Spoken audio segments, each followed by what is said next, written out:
Queremos ir de inmediato con contacto, por supuesto, en entrevista con la subsecretaria de Prevención del Delito, Catherine Martorell, quien ha estado a cargo también de comunicar, por supuesto, a toda la ciudadanía las medidas que ha tomado el gobierno para poder controlar la pandemia y cómo nos afecta el coronavirus en nuestro país. ¿Cómo le va, subsecretaria? Muchas gracias por la paciencia de estar con nosotros una vez más.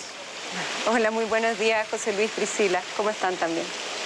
Subsecretaria, bueno, hay nuevas medidas que se han tomado, nuevas cuarentenas, algunas reducciones, pero ¿cuál es básicamente la recomendación que se le puede hacer a la ciudadanía?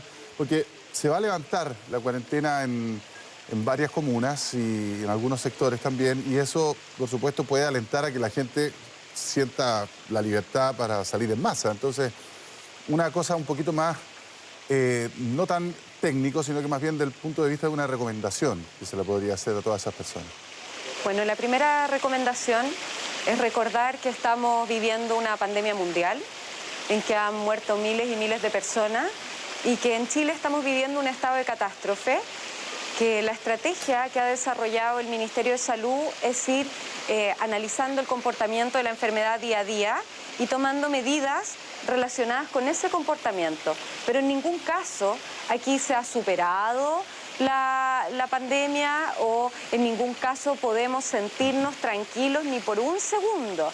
Hoy día es sumamente importante comprender que la enfermedad tenemos más de 5.000 personas contagiadas en nuestro país y por lo tanto tenemos que ser sumamente responsables y ahí llamar a las personas que viven en las comunas que no están en cuarentena, pero que eviten lo máximo posible el contacto físico con las otras personas. Si tienen que ir a trabajar, que solo vayan a trabajar, pero no salgan de sus casas. Si van a utilizar el transporte público o el privado remunerado, ya lo ha dicho el Ministerio de Salud, hay que utilizar mascarillas. Queremos pedirle a las personas que se cuiden, porque cuando las personas o todos nos cuidamos, estamos cuidando también al resto, por lo tanto a nuestra familia, a nuestro país, y trabajando juntos es la única forma que tenemos de en el tiempo más poder decir que realmente hemos superado esta catástrofe. Subsecretaria, lamentablemente para que las personas acaten estas medidas, ya hemos insistido en que hay que generar conciencia, hay que tomar conciencia, es mediante la sanción. Y hablamos de 12 millones de chilenos que están con prohibición de desplazamiento, por decirlo de alguna manera. Con estas 6 regiones con cordones sanitarios, además hay 13 comunas en cuarentena, desde mañana además se suma la mitad de Puente Alto y también Nueva Imperial. ¿Hay personal suficiente para esa fiscalización? Y cuéntanos también si hay algún balance de cuántas personas han sido multadas. Bueno, lo primero y muy importante es recordarle a las personas que cuando no cumplen con estas normativas restrictivas de libertad, no son solamente expuestas a una multa porque estuviésemos hablando de una falta. Están cometiendo un delito que está sancionado en el artículo 318 del Código Penal. ¿Y por qué lo planteo?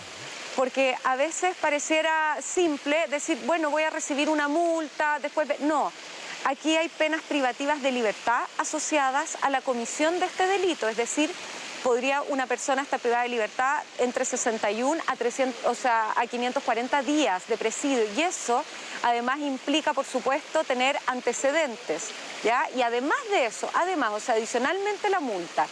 ¿Y por qué lo recuerdo así? Porque nunca va a ser suficiente la capacidad que tienen las policías, las Fuerzas Armadas y todos los organismos del Estado de fiscalizar uno a uno a las personas.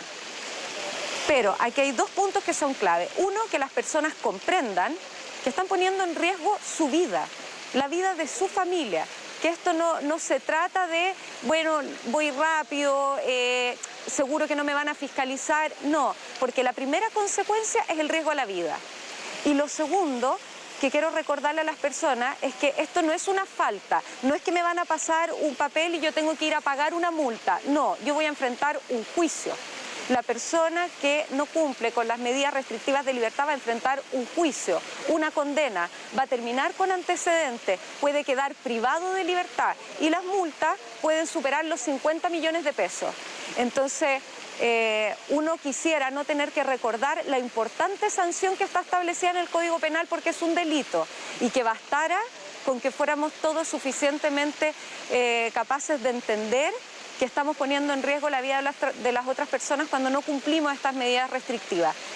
Pero por si acaso, vamos a seguir recordando, si no es suficiente la responsabilidad de todos, vamos a seguir recordando que esto es un delito y estamos fiscalizando en todas partes. Y probablemente una vez, no sé si van a lograr fiscalizarme, pero créanme que a la segunda sí, porque estamos desplegados en la calle y estamos haciendo todo para fiscalizar y evitar que se cometa este delito. Y si se comete, las personas tienen que saber que van a enfrentar un tribunal, que van a ser perseguidos por el Ministerio Público, que en muchas oportunidades el Ministerio del Interior se va a querellar y que su sanción puede ser terminar privado de libertad en la cárcel. Subsecretaria, estamos viendo, nosotros tenemos imágenes, tenemos gente del Departamento de Prensa que está en este minuto en el metro y ha estado fiscalizando, viendo cómo Carabineros ingresa a los vagones y saca a personas que efectivamente no están utilizando la mascarilla para que la gente también se entere de que efectivamente la fiscalización está siendo muy activa en este minuto. Yo le quería preguntar también por la situación de los permisos especiales para las comunas que están en cuarentena. ¿Qué balance puede hacer usted respecto de la utilización de estos permisos? ¿Se ha incrementado? ¿La gente los usa de forma indiscriminada?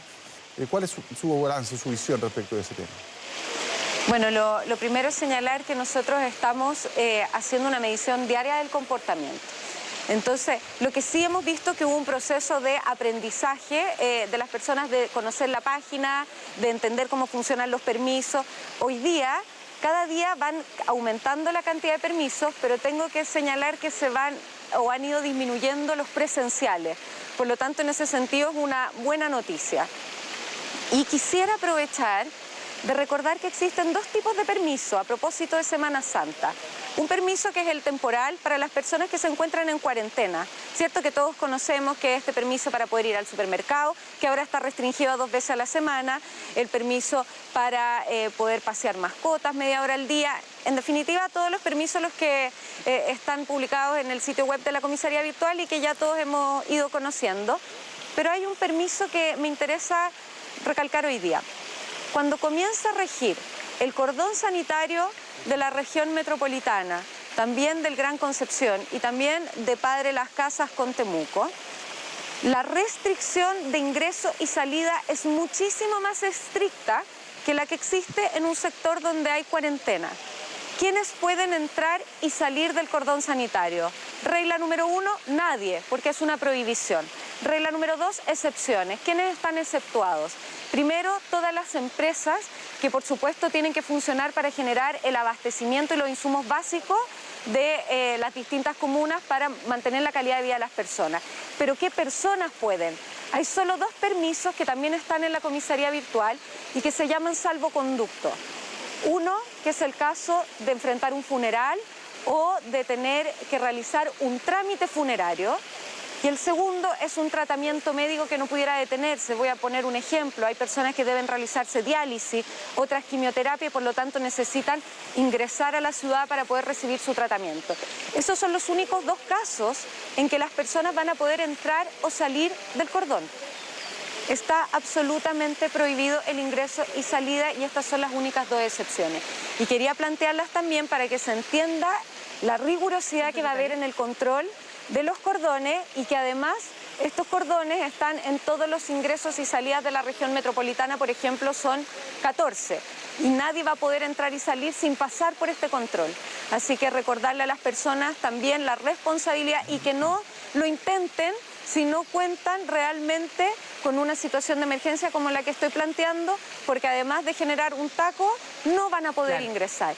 Y lo último, para aquellas personas que piensen que porque el cordón sanitario comienza a funcionar este día jueves y crean que puedan ir a la segunda vivienda con fecha anterior o posterior al cordón sanitario de la región metropolitana, quiero recordarles que existe una resolución sanitaria del Ministerio de Salud que prohíbe ir a la segunda vivienda, por lo tanto eso no se puede hacer ni ahora ni después del cordón sanitario de Semana Santa. Bien, subsecretaria, ha quedado clarísimo. De todas maneras había que insistir en eso y sobre todo en lo que usted decía anteriormente, que esto no es simplemente una multa, sino también se arriesgan a enfrentar un juicio porque se trata de un delito. Muchas gracias por esta entrevista, subsecretaria. Muchas gracias y que tengan un buen día. Igual ustedes, buen día.